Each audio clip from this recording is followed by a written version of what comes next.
Hello friends, daffodil के इस online platform पर एक बार फिर से आप सबका स्वागत है। एंडोक्राइनोलॉजी के अंतिम भाग के रूप में आज अपन पीनियल ग्रंथि और श्वेत ग्रंथि की बात करेंगे। श्वेत ग्रंथि जो एक प्रकार की बाह्य स्रावी ग्रंथि है, कुछ विद्यार्थियों की अनुशंसा थी, उसके ऊपर इसे पढ़ाने का फैसला लिया गया है। ठीक है, तो आज शुरू करते हैं अपन पीनियल ग्रंथि। देखिए दोस्तों, पीनियल ग्रंथि है वो पीनियल काय का अवशेष है। किसका अवशेष है? पीनियल काय का। पीनियल ग्रंथि है वो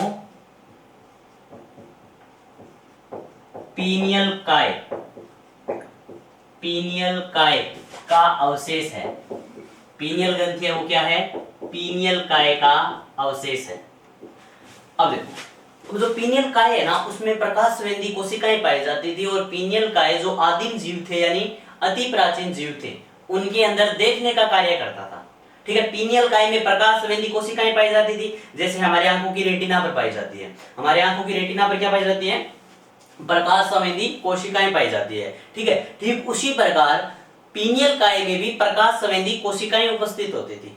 पीनियल काय में भी प्रकाश संवेदी कोशिकाएं उपस्थित होती थी। ठीक है, अब देखो, तो आदिम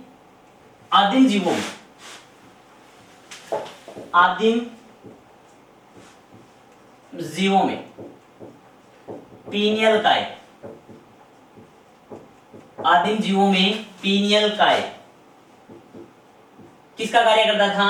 आंख की तरह कार्य करता था। पीनियल काय किसकी तरह कार्य करता था? आंख की तरह कार्य करता था।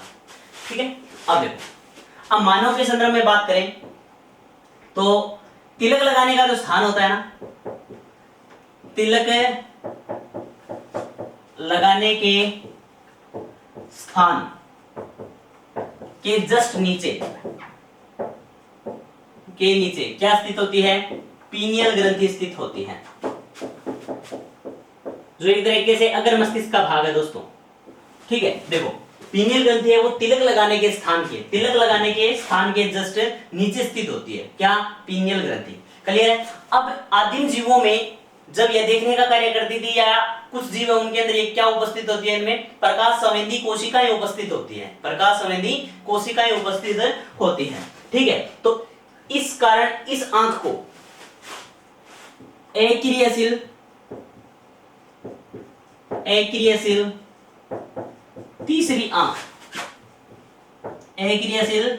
तीसरी आंख, या बोले तो थर्ड आई बोलते हैं इसे। क्या बोलते हैं?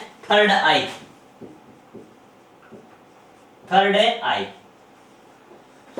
ठीक है, इसे क्या बोलेंगे? थर्ड आई या अक्रियाशील तीसरा नेत्र।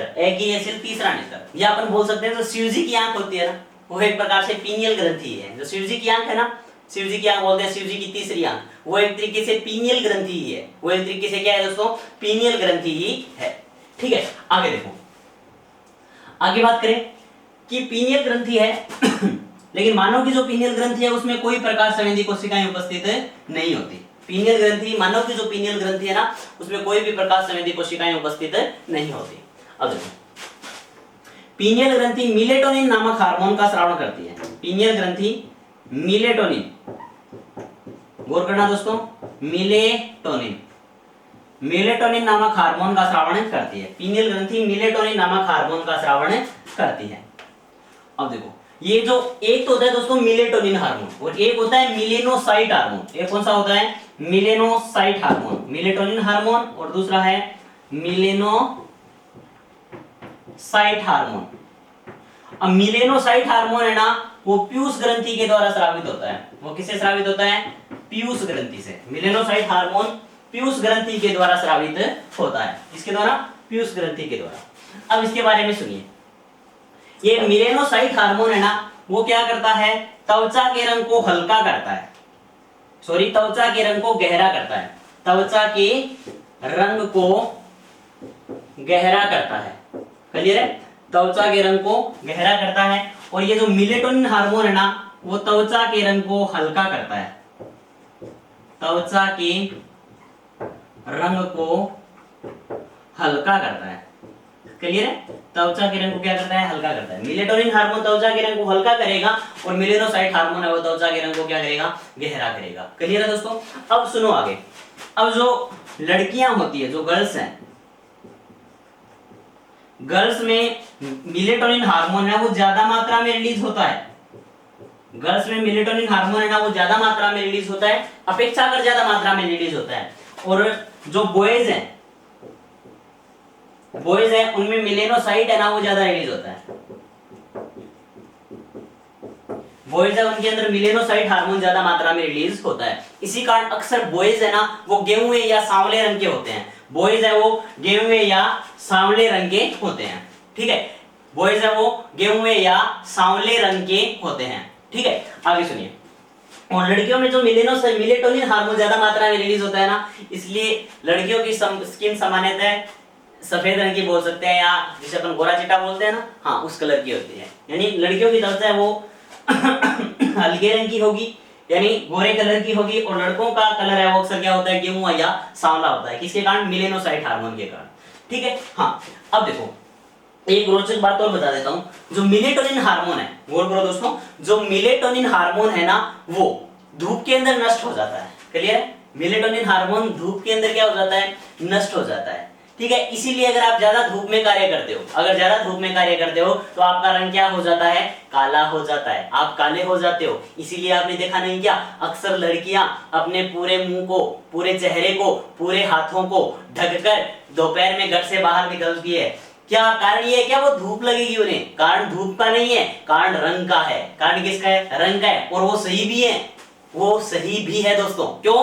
क्योंकि अगर वो धूप में सीधी निकलेंगी तो मिलेटोनिन हार्मोन है वो क्या हो जाएगा, नष्ट हो जाएगा। और जब मिलेटोनिन हार्मोन नष्ट हो जाएगा तो उनका रंग, त्वचा का रंग गहरा हल्का होने की बजाय मिलेनोसाइट के कारण क्या हो जाएगा, गहरा हो जाएगा।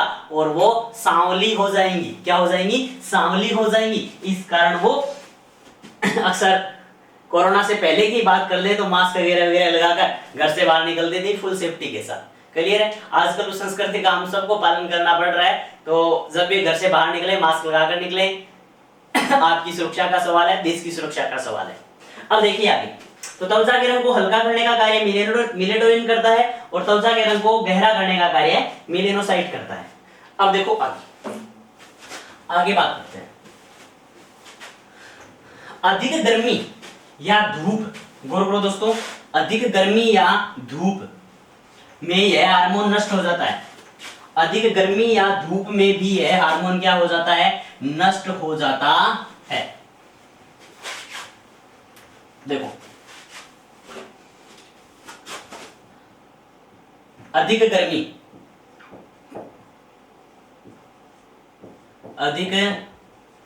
गर्मी एवं धूप में भी यह हार्मोन क्या हो जाता है, नष्ट हो जाता है।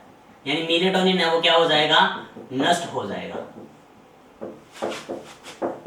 मेलेटोनिन क्या हो जाएगा, नष्ट हो जाएगा। इसलिए जो खानों में काम करने वाले लोग हैं या भट्टियों की, अधिक तापमान वाली भट्टियों में काम करने वाले लोग हैं, ठीक है, हाँ जैसे चूड़ी उद्योग है उनमें काम करने वाले लोग हैं, ठीक है, तो उनमें मेलेटोनिन हार्मोन है वो नष्ट हो जाएगा। इसलिए उनका रंग भी कैसा हो जाता है दोस्तों, सांवला हो जाता है। उनका रंग भी कैसा हो जाता है, सांवला हो जाता है। अधिक गर्मी एवं अधिक धूप या अधिक ताप भी बोल सकते हैं, अधिक ताप में कार्य करने वाले लोग हैं, उनका मेलेटोनिन हार्मोन है वो नष्ट होगा। और मेलेटोनिन हार्मोन नष्ट होगा तो वो किस रंग के हो जाएंगे, सांवले रंग के हो जाएंगे। किस रंग के हो जाएंगे, सांवले रंग के हो जाएंगे। अक्सर इसीलिए गर्म इलाकों में जो रहने वाले लोग हैं वो सांवले रंग के हो सकते हैं, सांवले रंग के होते हैं। क्लियर है? आगे देखो, आगे बात करता हूं। आगे बात की जाए, जो मेलेटोनिन हार्मोन है, मेलेटोनिन हार्मोन है उसका एक कार्य क्या है, यह लैंगिक परिपक्वता, लैंगिक परिपक्वता, सेक्सुअल मैच्योरिटी, लैंगिक परिपक्वता या सेक्सुअल मैच्योरिटी को जल्दी लाता है। लैंगिक परिपक्वता को क्या करता है, ये जल्दी लेकर आता है। ठीक है, लैंगिक परिपक्वता को जल्दी विकसित करने में सहायक है। कौन है, कौन सा hormone, melatonin hormone, melatonin hormone, melatonin hormone. अपन ने लास्ट टाइम थाइम्स ग्रंथि में क्या पढ़ा था कि थाइम्स ग्रंथि है ना वो लैंगिक परिपक्वता को देरी से लाती है या जल्दी लाती है, देरी से लाती है। और ये देखो अपन ने दो चीजें पढ़ी थी, ध्यान करो दोस्तों, एक तो थाइम्स ग्रंथि, और एक है पीनियल ग्रंथि। मैंने पीछे भी जिक्र किया था इसका, पीनियल ग्रंथि। अब देखो पीनियल ग्रंथि क्या करती है, लैंगिक परिपक्वता को देरी से लेकर आती है। ठीक है, लैंगिक परिपक्वता को देरी से लेकर आती है, और ये क्या करती है, लैंगिक परिपक्वता को जल्दी लेकर आती है। लैंगिक परिपक्वता को जल्दी लेकर आती है। इसके मैं एग्जांपल बता दूंगा कैसे। देखो तो लैंगिक परिपक्वता को जल्दी लेकर आने का कार्य कौन करेगी, पीनियल ग्रंथि करेगी। क्लियर है। अब देखो इसके एग्जांपल क्या है वो देखो, इसका उदाहरण है, इसका पहला उदाहरण है, अपन बात करें तो इसका पहले उदाहरण की बात करते हैं, जन्मजात अंधे। जन्मजात अंधे, जन्मजात अंधे व्यक्ति होते हैं, जो जन्मजात अंधे व्यक्ति होते हैं उनमें जनन क्षमता का विकास जल्दी हो जाता है। जनन क्षमता का विकास जल्दी हो जाता है। जो व्यक्ति जन्मजात अंधे होते हैं उनमें जनन क्षमता का विकास बहुत जल्दी हो जाता है। क्लियर है। हाँ, इसी प्रकार एक बात और देखी गई है दोस्तों, अगर चूहों का पीनियल काय, चूहों का पीनियल काय काटकर अलग कर दिया जाए, चूहों का पीनियल काय काटकर क्या कर दें, अलग कर दें, चूहों का पीनियल काय काटकर अलग कर दें, तो उनमें भी जनन क्षमता है वो जल्दी विकसित हो जाती है। जनन क्षमता है वो जल्दी विकसित हो जाती है। ठीक है। हाँ, तो कुल मिलाकर क्या है, मेलेटोनिन हार्मोन है वो एक तो त्वचा के रंग को हल्का करता है, दूसरा कार्य क्या है, ये जनन क्षमता का विकास जल्दी करता है। जनन क्षमता का विकास क्या करता है, जल्दी करता है। तो जनन क्षमता का विकास जल्दी करने का कार्य तो मेलेटोनिन करेगा, और लेट करने का कार्य कौन करेगा, थाइमोसिन हार्मोन। इन दोनों के मध्य एडजस्टमेंट के द्वारा लगभग 18-19 वर्ष की उम्र में जनन क्षमता का विकास हो जाता है दोस्तों। आगे देखो, आगे बात करें अपन, अब ये जो पीनियल ग्रंथि है ना, इसकी एक बहुत ही खास एवं बहुत अच्छी बात है वो सुनिए, सबसे इंपॉर्टेंट बात बोल सकते हैं। पीनियल ग्रंथि क्या करती है, हमारे दैनिक कार्यों का नियमन करती है। पीनियल ग्रंथि है वो क्या करती है, हमारे दैनिक कार्यों का नियमन करती है। जैसे विशेष करके हमारे सोने जागने के चक्र का निर्धारण करती है। पीनियल ग्रंथि है वो क्या करती है, हमारे सोने जागने, हमारे सोने जागने के चक्र का निर्धारण करती है। समझ गए, हमारे सोने जागने के चक्र का निर्धारण करती है कौन, पीनियल ग्रंथि। ठीक है। इस कारण इसे क्या बोलते हैं, जैविक घड़ी बोलते हैं दोस्तों। इस कारण क्या बोलते हैं इसे, जैविक घड़ी, जैविक घड़ी बोलते हैं, या इसे बायोलॉजिकल क्लॉक बोलते हैं। क्या बोलते हैं, बायोलॉजिकल क्लॉक बोलते हैं। क्या बोलेंगे, बायोलॉजिकल क्लॉक या जैविक घड़ी। जिस प्रकार हमें एक टाइम पर नींद आती है, लगभग 10-11 बजे अपन सोते हैं, सुबह 5-6 बजे के आसपास अपन उठते हैं, तो अपने आप जाग आती है और अपने आप नींद आती है, एक फिक्स टाइम पर आती है नहीं आती। उसे कंट्रोल करने का कार्य कौन करती है, पीनियल ग्रंथि करती है। कौन करती है, पीनियल ग्रंथि। इस कारण इसे क्या बोलते हैं, बायोलॉजिकल क्लॉक या जैविक घड़ी बोलते हैं। बायोलॉजिकल क्लॉक या जैविक घड़ी। क्लियर है दोस्तों। हाँ, तो ये सब किसके बारे में था, पीनियल ग्रंथि के बारे में था। ये सब किसके बारे में था, पीनियल ग्रंथि के बारे में था। अब एक छोटी सी ग्रंथि और है जिसका नाम है स्वेद ग्रंथि। जिसका नाम क्या है, स्वेद ग्रंथि। ठीक है, थोड़ा सा अपन अब स्वेद ग्रंथि के बारे में जानेंगे। स्वेद ग्रंथि,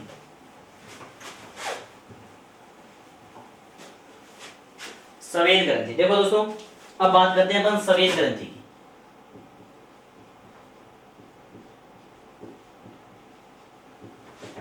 स्वेद ग्रंथि देखो, स्वेद ग्रंथि है वो बाह्य स्रावी ग्रंथि है, यानी एक्सोक्राइन होती है। स्वेद ग्रंथि है वो क्या होती है, बाह्य स्रावी ग्रंथि। बाह्य स्रावी ग्रंथि, स्वेद ग्रंथि है वो क्या होती है, बाह्य स्रावी ग्रंथि होती है। अर्थात यह अपने हार्मोनों को या अपने उत्पादों को एक नलिका के द्वारा निश्चित अंग तक पहुंचाने का कार्य करती है। देखो, अब स्वेद ग्रंथि है, इसके पास सबसे छोटी बाह्य स्रावी ग्रंथि, सबसे छोटी बाह्य स्रावी ग्रंथि, बाह्य स्रावी ग्रंथि होने का अधिकार है। सबसे छोटी बाह्य स्रावी ग्रंथि कौन सी है? स्वेद ग्रंथि। सबसे छोटी बाह्य स्रावी ग्रंथि स्वेद ग्रंथि होती है। लेकिन वैसे अपन अधोजीवा ग्रंथि को भी मानते हैं, अधोजीवा ग्रंथि को, ठीक है। हाँ, अब देखो आगे स्वेद ग्रंथि है ना, इनकी संख्या होती है दोस्तों लगभग 25 लाख। इनकी संख्या कितनी होती है? लगभग 25 लाख होती है। हमारे शरीर में लगभग 25 लाख स्वेद ग्रंथियां पाई जाती है, लगभग 25 लाख स्वेद ग्रंथियां पाई जाती है। और ये सारी की सारी ग्रंथियां ना एक नलिका के रूप में त्वचा के ऊपर खुलती है, ठीक है। ये सारी की सारी स्वेद ग्रंथियां एक नलिका के रूप में, एक नलिका के रूप में त्वचा के ऊपर खुलती है, ठीक है। एक नलिका के रूप में त्वचा के ऊपर खुलती है। कौन? स्वेद ग्रंथियां। स्वेद ग्रंथियां एक नलिका के रूप में त्वचा के ऊपर खुलती हैं, त्वचा के ऊपर खुलती हैं। क्लियर है दोस्तों? अब देखो आगे, आगे बात करें। स्वेद ग्रंथि है ना, वो सीबम, वह स्वेद यानी पसीने का निर्माण करती है, जिसके साथ पसीने, सीबम एवं पसीने का निर्माण करती है, जिसके साथ बहुत सारे हानिकारक अपशिष्ट पदार्थ हैं वो शरीर से उत्सर्जित होते हैं। बहुत सारे हानिकारक पदार्थ हैं वो शरीर से उत्सर्जित होते हैं। किसे? स्वेद ग्रंथियों से। आगे सुनो, सबसे ज्यादा स्वेद ग्रंथियां, या मैं पहले बात कर दूं सबसे बड़ी स्वेद ग्रंथि, सबसे बड़ी स्वेद ग्रंथि, ठीक है, स्तनों के चारों ओर पाई जाती है, स्तन के चारों ओर, ठीक है। सबसे बड़ी स्वेद ग्रंथि है वो स्तन के चारों ओर पाई जाती है, ठीक है। यानी अलग अलग प्रकार की स्वेद ग्रंथि है, उनका साइज भी क्या होता है? अलग अलग होता है। एक बात और बता दूं, सबसे ज्यादा स्वेद ग्रंथि पाई जाती है बगल में, ललाट पर, हाथ की पाम है उनमें, और पैरों के तलवे है ना उनमें। पैरों के तलवे, हथेली अपन बोल सकते हैं ललाट, और उसके अलावा बगल या काख में सर्वाधिक स्वेद ग्रंथियां पाई जाती है। इस कारण इन स्थानों पर सबसे ज्यादा पसीना आता है। सबसे ज्यादा पसीना कहां आता है? देख लो,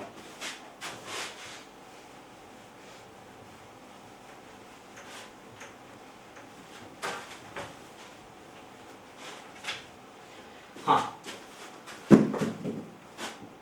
सबसे ज्यादा स्वेद ग्रंथि, सबसे ज्यादा स्वेद ग्रंथि नंबर 1 है। नंबर 1 पे बात करते हैं पैर के तलवे, पैर के तलवे और हाथ की हथेली, पैर के तलवे और हाथ की हथेली। 2 नंबर पे बात करते हैं अपन बगल और ललाट, इनमें सर्वाधिक स्वेद ग्रंथियां पाई जाती है, ठीक है। इस कारण इन स्थानों पर पसीना है ना वो सर्वाधिक आता है। आगे बात करें, शरीर में 3 ऐसे स्थान हैं जहां स्वेद ग्रंथियां अपसेंट होती है। शरीर में 3 ऐसे स्थान हैं जहां पर स्वेद ग्रंथियां अनुपस्थित होती हैं। कितने स्थान हैं? 3। नंबर 1 है दोस्तों होठ। नंबर 1 क्या है? होठ। होठों पर स्वेद ग्रंथियां नहीं पाई जाती, होठों पर स्वेद ग्रंथियां नहीं पाई जाती। समझ गए? अगर ऐसा होता ना कि होठों पर स्वेद ग्रंथियां उपस्थित हो तो महिला समाज है वो लिपस्टिक का यूज नहीं कर पाता। सोच सकते हो आप? हाँ, अगर होठों में स्वेद ग्रंथियां उपस्थित होती तो जैसे ही लिपस्टिक लगाई या जैसे ही होठों पे कलर लगाया तो पसीना आने के कारण वो सारा का सारा कलर अगल बगल से निकल जाता। तो आप और एक राक्षस या चुड़ैल में कोई फर्क नहीं होता, ठीक है। इसलिए ये बहुत अच्छी बात है। हाँ, क्यों? क्योंकि आप स्वेद ग्रंथियां, होठों पर जब स्वेद ग्रंथियां नहीं है इसी कारण आप लिपस्टिक को यूज कर सकते हो। अगर स्वेद ग्रंथियां होती तो आप लिपस्टिक को यूज नहीं कर पाते। क्यों? समझ गए ना? हाँ, 2 नंबर पे बात करते हैं। दूसरा है क्लाइटोरियस।